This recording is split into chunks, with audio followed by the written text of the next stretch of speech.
আমার একটা সম্পর্ক ছিল, এখন সেটা ব্রেকআপ হয়ে গেছে। এখন আমি খুবই লোনলি থাকি, খুবই একাকিত্ব ফিল করি, আমার কোথাও মনোযোগ বসছে না, আমার সব কিছু এলোমেলো হয়ে গেছে। তো এই যে এই কথাটুকু, এটা আমরা প্রায় শুনি, আমরা খুবই ইউজ টু এই কথাগুলো দ্বারায়। একেবারে স্কুল লেভেল থেকে শুরু করে জব লাইফ পর্যন্ত এমনও মানুষ আছেন যারা খুবই ডিপ্রেস, যেমন রিলেশনশিপ ভেঙে গেছে। তো এখনকার যুগে না আসলে এই জিনিসটা মেকানিজম করতে হবে প্রফেশনালিজম দিয়ে। যে একটা মানুষকে আমি সাইকোলজিক্যাল ভাষায় যদি বলি তাহলে এক একটা মানুষ এক একটা সাবজেক্ট, অ্যান্ড যদি থিয়েটার নাট্যকলার ভাষায় বলি তাহলে প্রত্যেকটা মানুষ এক একজন এক একটা ক্যারেক্টার, ঠিক আছে? তো আর যদি বিবিএ মার্কেটিংয়ের ভাষায় বলি তাহলে প্রত্যেকটা মানুষ এক একটা প্রজেক্ট। সো মানুষকে এভাবে ডিল করতে হবে। সেই মেয়েটা বা সেই ছেলেটা তোমার সাথে ছিল, অতটুক টাইমে কি তোমার সাথে ছিল? সে অ্যাকচুয়ালি কি সাথে ছিল?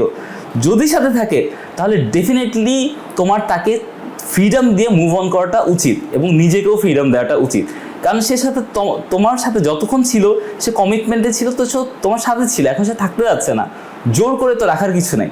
এবং ব্রেকআপ হচ্ছে এই জিনিসটাকে খুবই লাইটলি নেয়, এটা ব্রেকআপ হয়ে গেছে, এটা আমার বিয়ে ভাঙেনি বা এঙ্গেজমেন্ট ভাঙেনি, এমন কিছু না। আমার মা মরে যায়নি, আমার বাবা মরে যায়নি, এটা হতেই পারে। সে পরের একটা মেয়ে আমার সাথে কানেক্টেড ছিল, এখন সে কানেক্টেড হতে যাচ্ছে না। এগুলো খুবই সিম্পল।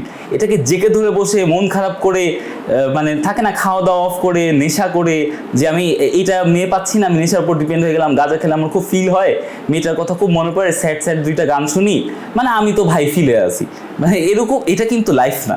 মুভ অন করাটা হচ্ছে লাইফের সবচেয়ে ট্রিকি পয়েন্ট অ্যান্ড সবচেয়ে কি বলবো, মানে ক্লেভার থিঙ্কিং। বিকজ থাকে না যে একটা মেয়ে বা একটা ছেলে হতেই পারে সম্পর্ক, এটা খুবই নর্মাল একটা বিষয়। কিন্তু এই যে জিনিসগুলো আমরা খেয়াল করি না, যে অনেক সময় থাকে কি এই এই এই ব্যাপারগুলো নিয়ে অনেক বড় বড় ক্রাইম সৃষ্টি হয়।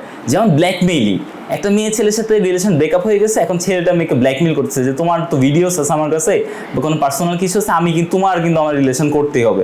বা এই যে এই জিনিসগুলো থেকে অনেক বড় বড় ক্রাইমের সৃষ্টি হয়।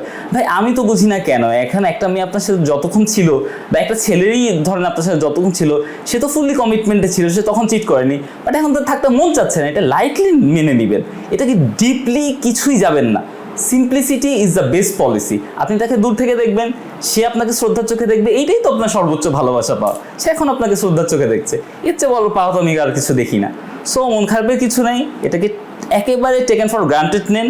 হতেই পারে রিলেশন ব্রেকআপ, আমরা এখন কি বলে এটাকে জেনজির যুগে বেঁচে আছি, হ্যাঁ এআই এর যুগে বেঁচে আছি।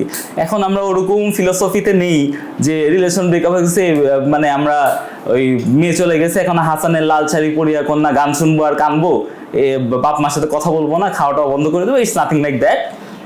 Just please guys, you move on.